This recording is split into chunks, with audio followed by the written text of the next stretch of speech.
the aftermath of September 11, 2001, the world stood still. The Twin Towers had fallen, the Pentagon was burning, and the United States was in shock.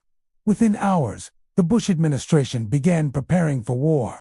But before any aircraft could launch or troops could move, America needed something more than firepower. It needed access. Access to a region it hadn't operated in for decades. And that's where Pakistan came in.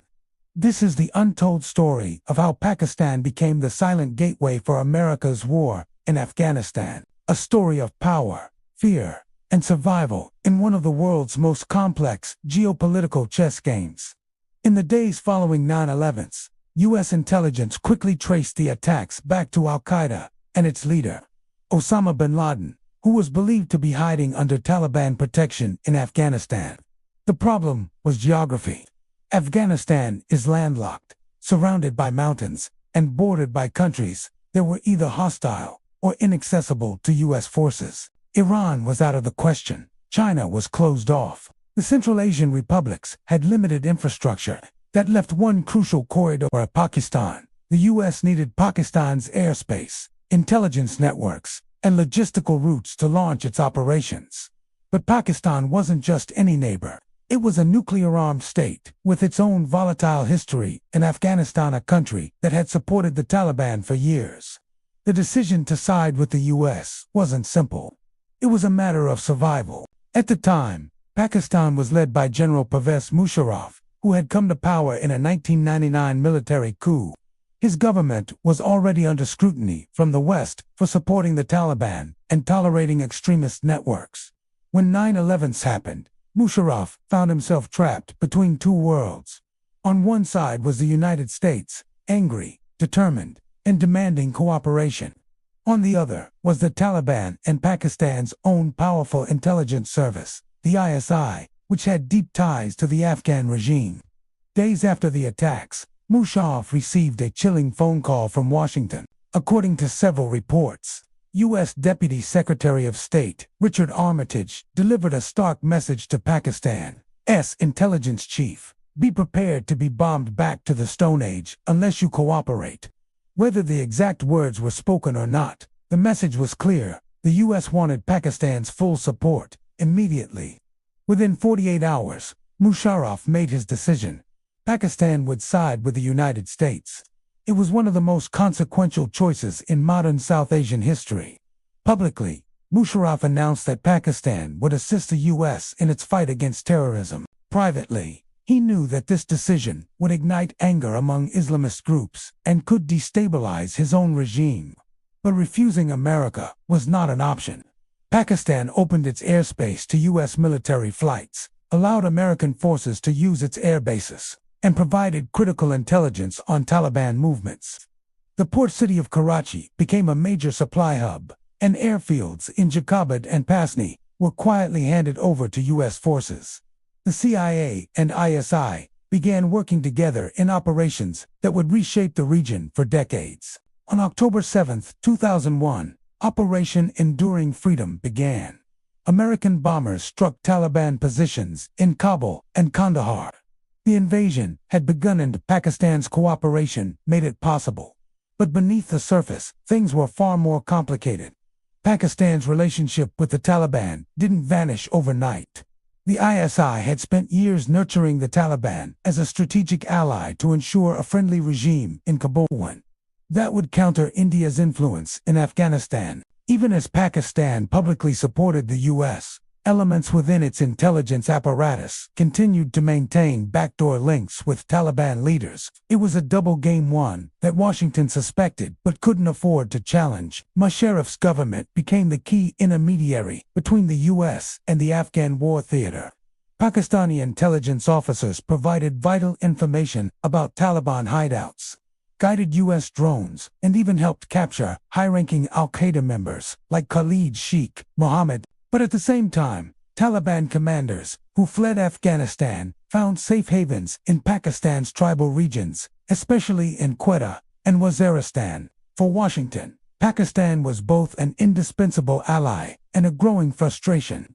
The Bush administration poured billions of dollars in military and economic aid into Pakistan, hoping to secure loyalty. Between 2001 and 2008, Pakistan received over $10 billion in assistance. In return, Pakistan helped hunt terrorists, but it also shielded some of them. It was a dangerous balance between cooperation and defiance. Inside Pakistan, the decision to support the U.S. sparked internal chaos. Islamist political parties condemned Musharraf as a traitor. Militant groups that had once been allies of the state turned their guns inward. Suicide bombings, attacks on security forces, and unrest began to rise. The Pakistani army, which had once trained militants to fight in Afghanistan, was now being forced to fight them on its own soil. The war that began across the border soon spilled into Pakistan. By 2004, the tribal areas became a battleground between Pakistani forces and Taliban insurgents. The United States began conducting drone strikes in Pakistani territory, targeting al-Qaeda leaders and Pakistani militants. These strikes often killed civilians, fueling resentment and anti-American sentiment. The war on terror had turned into Pakistan's war, whether it wanted it or not. As the years went on, the contradictions deepened. Publicly, Pakistan was America's partner in the war on terror. Privately, its security establishment continued to view the Taliban as a strategic asset for the future. The logic was simple. One day, the U.S. would leave Afghanistan. When that happened, Pakistan needed influence in Kabul to counter India and maintain its regional leverage. The CIA and ISI partnership was never built on trust, it was built on necessity. The Americans knew Pakistan played both sides. Pakistan knew the U.S. had no choice but to rely on it. This uneasy alliance shaped nearly every major event of the war. When Osama bin Laden was found hiding in Abbottabad in 2011, just a short drive from Pakistan's military academy, it confirmed the world's suspicions. The U.S. carried out the raid without informing Islamabad, fearing that elements within Pakistan might warn bin Laden. The discovery shattered what little trust remained. Washington accused Pakistan of harboring terrorists. Islamabad accused the U.S. of violating its sovereignty. Yet, even then, the alliance didn't collapse completely. Both nations were too entangled to walk away. The roots of Pakistan's role in America's invasion of Afghanistan go back even further than 9/11's. During the 1980s, Pakistan served as the frontline state for the U.S.-backed Mujahideen fighting Soviet forces in Afghanistan. Billions of dollars in weapons and funding flowed through Pakistani intelligence to arm Afghan fighters. That legacy didn't vanish, it evolved. The same networks that fought the Soviets later gave rise to the Taliban and al-Qaeda. So, when the U.S. once again turned to Pakistan in 2001, it was returning to an old partner, a partner that understood Afghanistan better than anyone, but also one that had its own ambitions. Musharraf's gamble bought Pakistan international legitimacy and billions in aid.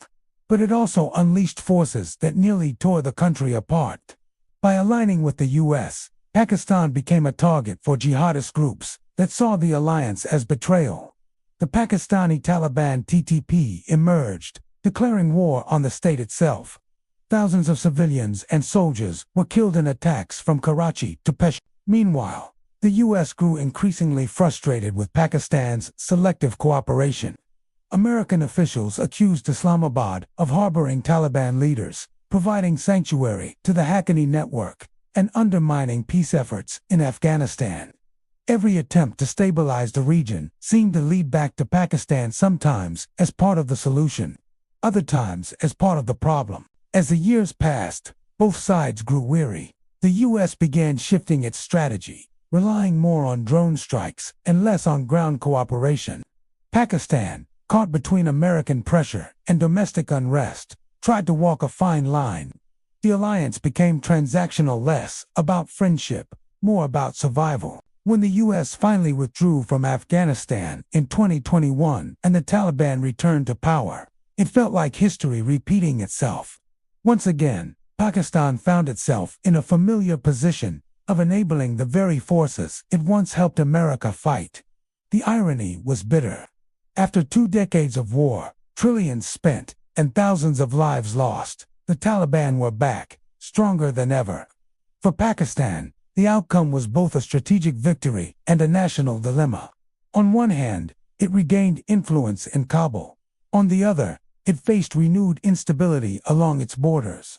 The same militants who had found sanctuary in Pakistan during the U.S. war were now emboldened by the Taliban's return.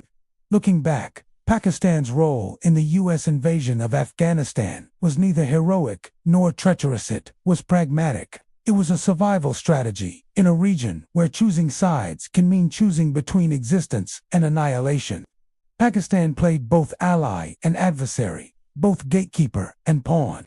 It gave the U.S. what it needed to fight its war, but it never abandoned its own national interests. For Washington, Pakistan was a necessary evil, an unreliable friend that couldn't be replaced. For Pakistan, the U.S. was a temporary ally, a powerful nation that would one day leave, as it always had. In the end, the partnership that began in 2001 reshaped both nations. It turned Pakistan into a central player in the war on terror, but also a victim of its consequences. It revealed the limits of American power and the complexity of alliances built on fear rather than trust. Today, as Afghanistan once again slips into uncertainty, Pakistan remains caught between the same forces that defined its role 2 decades ago: terrorism, geopolitics, and the constant struggle to balance power and survival. The story of Pakistan's secret role in the U.S. invasion of Afghanistan is not just about one country's decision. It's about how nations navigate the thin line between cooperation and compromise. It's about how history repeats itself in the world's most volatile crossroads. This is Graveyard of Empires, where power meets history, and history always remembers.